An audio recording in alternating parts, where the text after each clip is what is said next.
Kita masuk dalam doa. Saatnya tiba ya Tuhan, kami akan mendengar firman-Mu. Oleh karena itu urapi hamba-Mu.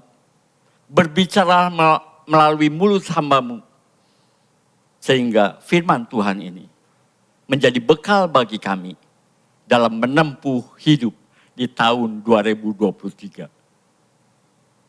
Sucikan hati hamba-Mu, persiapkan hati hamba-Mu, sehingga firman Tuhan bisa secara maksimal masuk ke dalam hati kami. Dan biarlah Tuhan meteraikan firman ini di dalam hati kami. Terima kasih Tuhan, terima kasih. Kau beri hikmat kepada hamba-Mu yang tidak ada apa-apanya. Biarlah firman Tuhan ini memberi kekuatan, memberi arahan bagi kami semua dalam menempuh tahun yang baru yang akan kami semua jalani. Terima kasih Tuhan, terima kasih.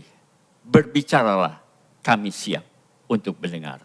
Dalam nama Yesus kami berdoa, kami mengucap syukur. Amin. Sebelum saya berkhotbah, izinkanlah saya mengucapkan selamat tahun baru 2023. Amin.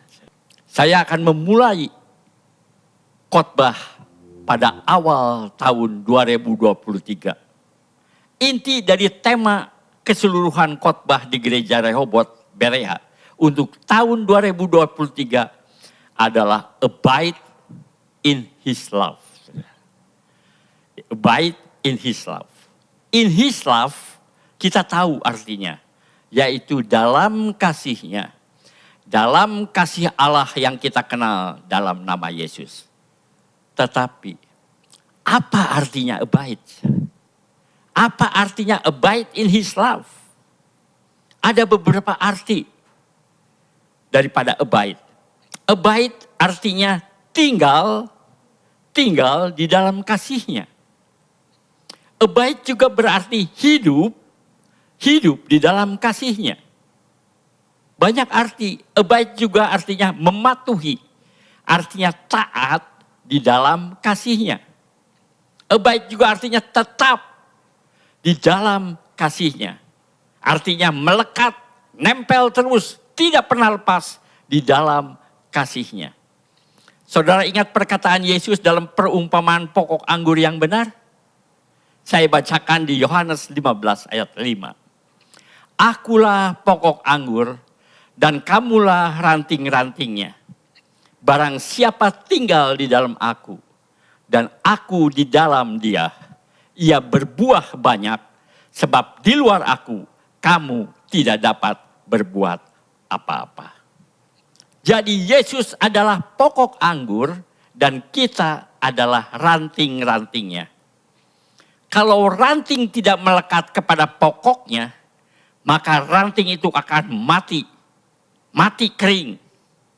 Biasanya petani itu mengumpulkan semua ranting-ranting yang mati dan kering. Dikumpulkan untuk kemudian dibakar. Karena ranting itu sudah tidak ada gunanya. Kita tahu sumber kehidupan dari ranting adalah melekat kepada pokok anggur. Dan lewat pokok anggur, ranting-ranting menerima nutrisi, yaitu zat-zat yang memberikan kehidupan kepada ranting itu. Itulah sebabnya Yesus berkata, di luar aku kamu tidak dapat berbuat apa-apa. Demikian juga kita orang yang percaya harus selalu melekat, harus selalu nempel, jangan pernah lepas dari kasih-Nya. Dan itulah yang disebut abide in His love. Ayat kunci untuk seluruh khotbah tahun 2023 diambil dari 1 Yohanes 4 ayat 16. Kita telah mengenal dan telah percaya akan kasih Allah kepada kita. Allah adalah kasih dan barang siapa tetap berada di dalam kasih, ia tetap berada di dalam Allah dan Allah di dalam dia. Kalau kita melihat versi lain, 1 Yohanes 4 ayat 16, versi NIV, saudara. dikatakan demikian. And so we know and rely on the love God has for us. God is love. Whoever live in love, live in God, and God in them. Dalam versi bahasa Indonesia dikatakan telah mengenal, telah percaya akan kasih Tuhan. Tapi dalam versi NIV bukan saja mengenal, tapi juga kita bergantung atau kita bersandar kepada kasih Tuhan. Saudara ingat akan khotbah saya beberapa minggu lalu? Saya berkata, jangan stop, jangan berhenti hanya karena kita sudah percaya Yesus. Tapi lanjutkan, teruskan dengan mempercayakan hidup kita, menyerahkan hidup kita di dalam tangan Tuhan. Saya teringat doa Rasul Paulus untuk jemaat di Efesus. Oleh karena itu, marilah kita juga berdoa untuk jemaat Berea di tahun 2023. Efesus 3, 16-21. Demikian firman Tuhan. Aku berdoa supaya Ia menurut kekayaan kemuliaannya menguatkan dan meneguhkan kamu oleh rohnya di dalam batinmu. Sehingga oleh imanmu Kristus diam di dalam hatimu dan kamu berakar serta berdasar di dalam kasih. Aku berdoa supaya kamu bersama-sama dengan segala orang kudus dapat memahami betapa lebarnya dan panjangnya dan tingginya dan dalamnya kasih Kristus. Dan dapat mengenal kasih itu sekalipun ia melampaui segala pengetahuan. Aku berdoa supaya kamu dipenuhi di dalam seluruh kepenuhan Allah. Bagi Dialah yang dapat melakukan jauh lebih banyak daripada yang kita doakan atau pikirkan. Seperti yang ternyata dari kuasa yang bekerja di dalam kita. Bagi Dialah kemuliaan di dalam jemaat dan di dalam Kristus Yesus turun-temurun sampai selama-lamanya. Amin. Mari kita renungkan, saudara, kalimat yang berwarna biru. Saudara. Ya. Dalam ayat 16 dikatakan, aku berdoa supaya Ia menurut kekayaan kemuliaannya menguatkan dan meneguhkan kamu oleh rohnya. Rasul Paulus berdoa supaya Ia itu siapa, saudara? Ia adalah Yesus Kristus, Tuhan kita. Ya. Supaya Ia menurut kekayaan kemuliaannya menguatkan dan meneguhkan kamu. Apa yang dimaksud dengan kamu? Kamu itu adalah jemaat Efesus. Rasul Paulus berdoa untuk jemaat Efesus. Oleh rohnya di dalam hatimu. Demikian juga kita berdoa. Tapi bukan untuk jemaat Efesus. Tapi untuk jemaat Berea. Ayat 17 berkata, berakar serta berdasar di dalam kasih. Persis seperti pohon yang kuat. Karena berakar di dalam tanah yang dalam. Persis seperti bangunan yang kokoh. Karena memiliki fondasi yang kuat di dalam tanah yang dalam. Demikian juga kita. Ketika badai kehidupan menerpa kita, kita tetap berdiri tegak. Karena berakar dan memiliki fondasi yang kokoh di dalam kasih Kristus. Dalam ayat 18 dikatakan betapa lebarnya dan panjangnya dan tingginya dan dalamnya kasih Kristus. Supaya lebih jelas, saya akan memberikan ilustrasi tentang dalamnya kasih Kristus dalam bentuk gambar. Gambar-gambar ini diambil di pertemuan staf gembala. Saudara perhatikan gambar 1. Ada seorang penyelam dengan perlengkapan lengkap untuk diving. Diving itu artinya menyelam, saudara. Dia lengkap memperlengkapi dengan kaki katak, dengan tabung oksigen yang lebih populer disebut aqualung. dengan ban pinggang pemberat, biasanya pakai pemberat timah, saudara. Menyelam untuk mengetahui dalamnya laut atau dasarnya laut. Dalam gambar 2, saudara lihat, setelah menyelam beberapa lama, akhirnya ia menganggap telah mencapai dasarnya laut. Karena penyelam itu sudah lihat dasarnya laut. Dalam gambar 3 dikatakan, ia berkata dalam hatinya, Tuhan, saya pikir saya sudah mencapai dasar dari kasih-Mu. Saya sudah mengerti kedalaman kasih-Mu. Tapi dalam gambar keempat, saudara, dan Tuhan menjawab, apa benar engkau sudah tahu kedalaman kasih-Ku? Really? Really? Biasa orang bule ngomong gitu. Dan Tuhan membawa dia ke dasar laut yang lebih dalam lagi.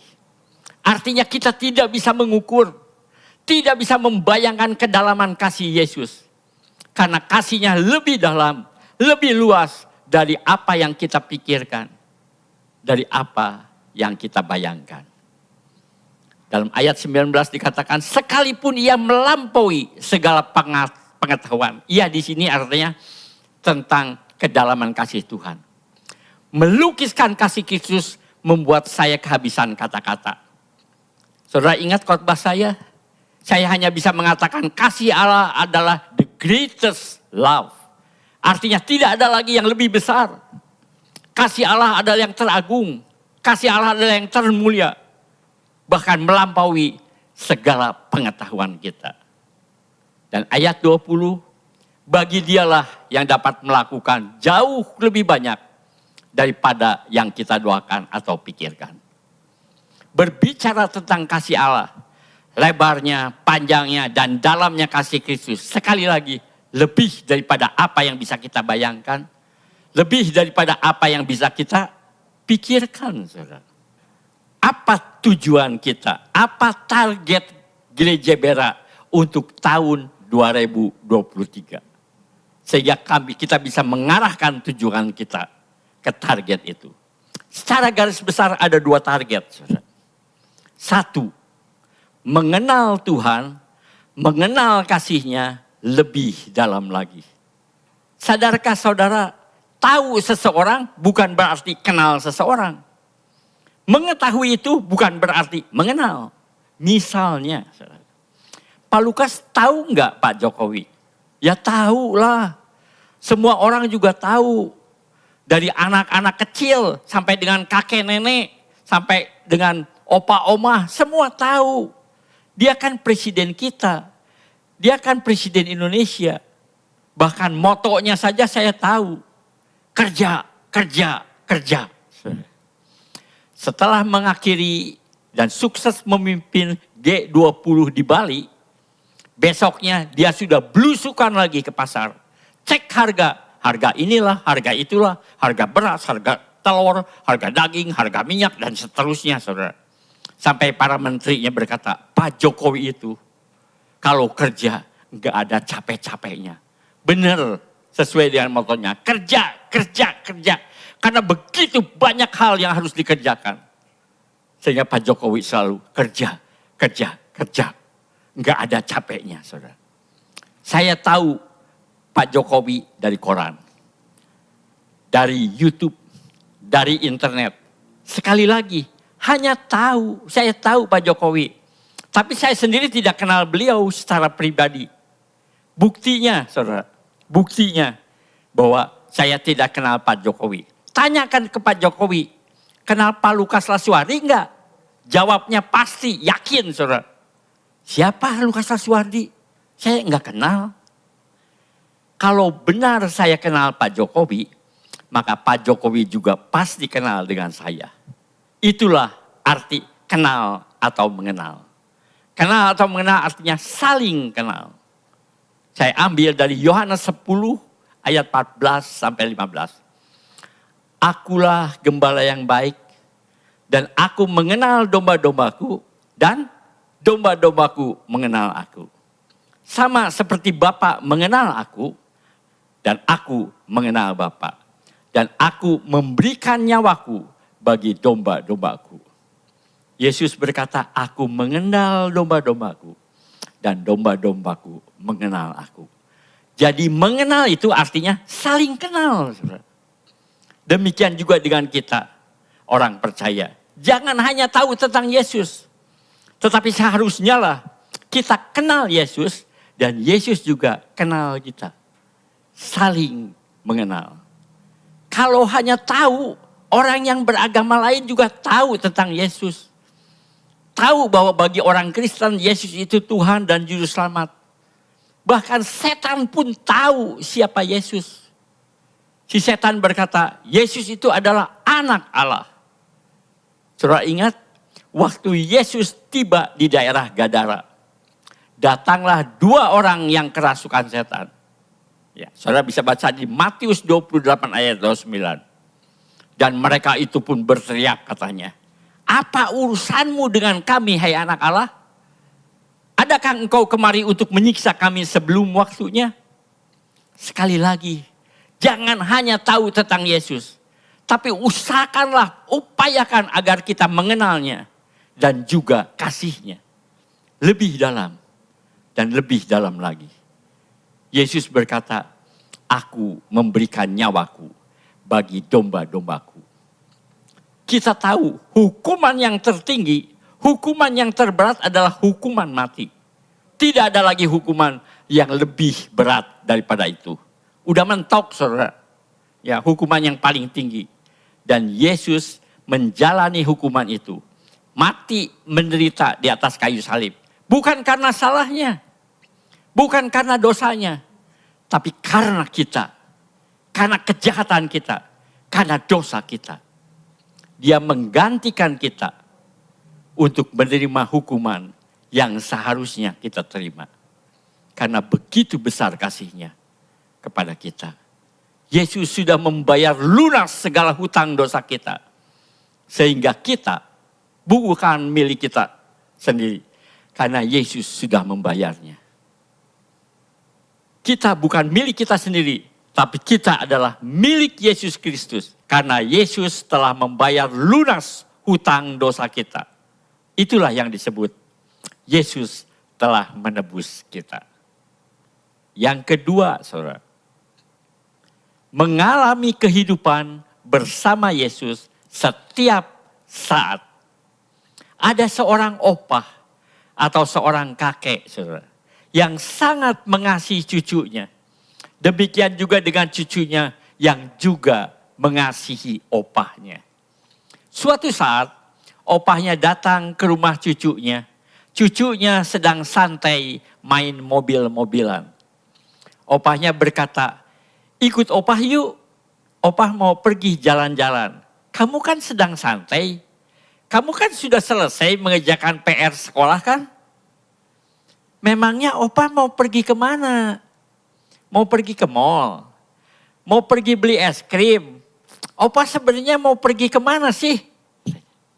Sepertinya cucunya berkata, kalau pergi ke mall, pergi beli es krim, saya mau ikut pergi sama opah. Opahnya diam saja.